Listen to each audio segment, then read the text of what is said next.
नमस्कार दोस्तों, switch on में आपका स्वागत है। आज हम देखेंगे ये वक्फ बोर्ड आखिर है क्या और इनकी दादागिरी इतनी क्यों चल रही है और ये जो दादागिरी है वो कैसे मिटेगी। तो चलिए जानते हैं इस वीडियो में। भारत में टॉप 3 लैंड प्रॉपर्टी ओनर्स की बात की जाए तो पहले नंबर पे आती है हमारी भारतीय सेना। भारतीय सेना के पास करीबन 18 लाख एकड़ जमीन है। दूसरे नंबर का नाम है भारतीय रेलवे। भारतीय रेलवे के पास करीबन 12 लाख एकड़ जमीन है। अब तीसरे नंबर का नाम सुनकर आप चौंक जाओगे, इनका नाम है वक्फ बोर्ड। सही सुना, वक्फ बोर्ड। इनके पास करीबन 8.72 लाख एकड़ जमीन है। जस्ट इमेजिन, इसकी जो अप्रोक्सीमेट प्राइस होती है वो है 1.2 लाख करोड़ रुपीज। 1.2 लाख करोड़ रुपीज। इनकी जो सबसे ज्यादा प्रॉपर्टी है वो है उत्तर प्रदेश में और गुजरात में। गुजरात में ही करीबन 40,000 प्रॉपर्टीज है इनकी। समझ रहे हो, 40,000 प्रॉपर्टीज। अब जानते हैं आजाद भारत में वक्फ बोर्ड कब और कैसे आया। इसकी शुरुआत होती है भारत के बंटवारे के बाद से, जब भारत के कई मुसलमान पाकिस्तान चले जाते हैं और पाकिस्तान से कई हिंदू भारत चले आते हैं। इसके बाद से ही भारत में सेंट्रलाइजेशन होता है और भारत के तत्कालीन प्रधानमंत्री पंडित जवाहरलाल नेहरू के द्वारा एक बिल लाया जाता है। ये जो बिल लाया जाता है वो 1954 में लाया जाता है। इसका नाम है वक्फ एक्ट 1954। ये जो बिल है उसी साल में पास किया जाता है। इसको रिफॉर्म किया जाता है 1995 में और उसी के बाद से ही इस बिल को हर एक राज्य और यूनियन टेरिटरी में लागू किया जाता है। इतने टाइम से हम वक्फ कर रहे हैं तो अब इसका मीनिंग भी जानते हैं। वक्फ का मतलब होता है पब्लिक वेलफेयर में अपनी जो प्रॉपर्टी रहती है उसको दान में देना। अब इसको दान में देने के लिए आप इस्लाम के मानने वाले होने चाहिए, लेकिन एक बार जो अपनी प्रॉपर्टी वक्फ कर दी फिर आप इसके ऊपर रिक्लेम नहीं कर सकते। ना ही आपके परिवार का कोई सदस्य इसके ऊपर हक जता सकता है। इसको मैनेज करने वाला रहता है मुत्तावली, एक प्रकार का मैनेजर ही होता है, लेकिन इसके पास कुछ ज्यादा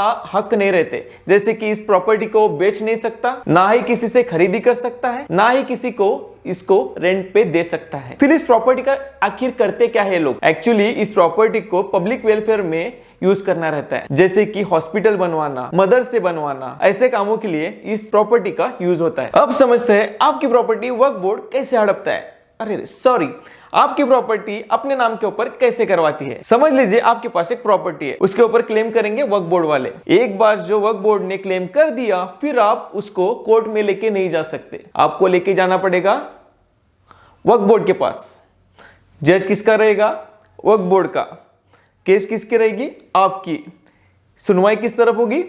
वक्फ बोर्ड की तरफ। फिर आपका जमीन गायब। तमिलनाडु में वक्फ बोर्ड तब चर्चा में आया जब उन्होंने पूरे गांव के ऊपर ही अपना क्लेम किया। वो लोग उतने ऊपर ही नहीं रुके, 1500 साल पुराने मंदिर पे भी अपना दावा ठोक दिया। ऐसे बहुत से किस्से हैं जहां पे वक्फ बोर्ड ने अपने पावर्स का मिसयूज किया है। ये सब जो बातें हैं अब कहीं ना कहीं रुकनी चाहिए, इसके ऊपर रोक लगानी चाहिए। गवर्नमेंट की कोशिश से ये बातें होनी चाहिए। हम इसको सपोर्ट करना चाहिए। अभी सब लोगों ने एक साथ आकर गवर्नमेंट को सपोर्ट करना चाहिए। अब चलिए जानते हैं वक्फ अमेंडमेंट 2024 में क्या कुछ गवर्नमेंट के द्वारा बदलाव लाने की कोशिश की जा रही है। पहले इसका नामकरण किया जा रहा है। इसका नाम बदल कर unified Waqf management, empowerment, efficiency and development act रखा जा रहा है। दूसरा सबसे बड़ा बदलाव है वो है गवर्नमेंट की वक्फ बोर्ड के मामलों में डायरेक्ट एंट्री। अगर कुछ डिस्प्यूट रहता है तो जिला कलेक्टर उसमें मध्यस्थी करेगा। जिला कलेक्टर की गैर मौजूदगी में उसके नीचे वाले लोग भी इसमें मध्यस्थी कर सकते हैं। तीसरा बदलाव है वक्फ बोर्ड में नॉन मुस्लिमों की एंट्री। पहले सिर्फ मुसलमान ही वक्फ बोर्ड मैनेजमेंट में रहते थे। इस बिल के बाद से वक्फ बोर्ड में 2 नॉन मुस्लिम होने जरूरी है। इस बिल के जरिए सेंट्रल और स्टेट के वक्फ बोर्ड में एक लोकल रिप्रेजेंटेटिव मेंबर रहेगा। डोनेट की जा रही प्रॉपर्टी की लीगैलिटी और एलिजिबिलिटी कठोर से कठोर वेरिफिकेशन के द्वारा चेक की जाएगी। आशा करते हैं आपको हमारा वीडियो अच्छा लगा। अगर आपको कुछ सुझाव देना है तो हमें कमेंट करके बोलिए। धन्यवाद।